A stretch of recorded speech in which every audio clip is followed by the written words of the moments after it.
सूत जी बोले, प्राचीन समय की बात है।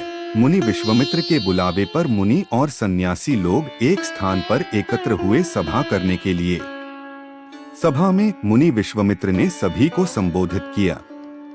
मुनि विश्वामित्र ने कहा कि हे मुनियों, आश्रमों में दुष्ट राक्षस यज्ञ करने वाले हमारे लोगों को अपना भोजन बना लेते हैं, यज्ञों को नष्ट कर देते हैं, जिसके कारण हमारे पूजा पाठ, ध्यान आदि में परेशानी हो रही है।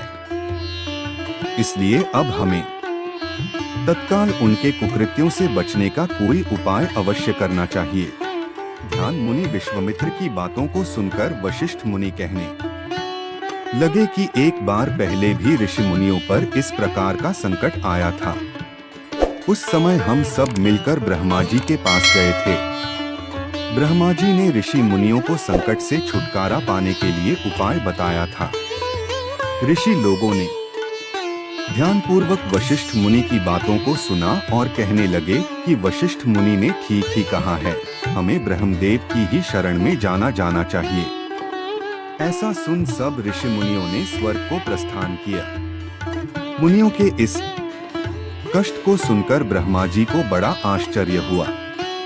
ब्रह्मा जी कहने लगे कि हे मुनियों, राक्षसों से तो स्वर्ग में रहने वाले देवता को भी भय लगता रहता है, फिर मनुष्यों का तो कहना ही क्या, जो बुढ़ापे और मृत्यु के दुखों में लिप्त रहते हैं। उन राक्षसों को नष्ट करने में श्री विश्वकर्मा समर्थ हैं।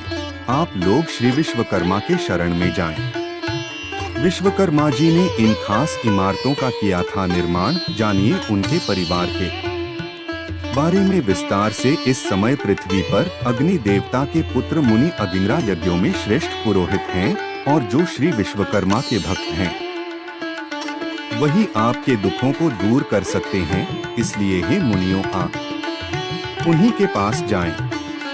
सूत जी बोले, ब्रह्मा जी के कथन के अनुसार मुनि लोग अगिंद्रा ऋषि के पास गए। मुनियों की बातों को सुनकर अगिंद्रा ऋषि ने कहा, हे मुनियों, आप लोग क्यों व्यर्थ में इधर उधर मारे फिर रहे हैं? दुखों दूर करने में विश्वकर्मा भगवान के अतिरिक्त और कोई भी समर्थ नहीं है। अमावस्या के दिन आप लोग अपने साधारण कर्मों को रोककर भक्ति पूर्वक श्री विश्वकर्मा कथा सुने और उनकी उपासना करें। आपके सारे कष्टों को विश्वकर्मा भगवान अवश्य दूर करेंगे। महर्षि अगिंद्रा के बातों को सुनकर सभी लोग अपने अपने आश्रमों को चले गए। तत्पश्चात अमावस्या के दिन मुनियों ने यज्ञ किया। यज्ञ में विश्वकर्मा भगवान का पूजन किया। श्री विश्वकर्मा कथा को सुना, जिसका परिणाम यह हुआ कि सारे राक्षस भस्म हो गए।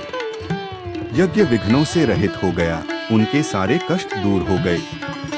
जो मनुष्य भक्तिभाव से विश्वकर्मा भगवान की पूजा करता है, वह सुखों को प्राप्त करता हुआ संसार में बड़े पद को प्राप्त करता है।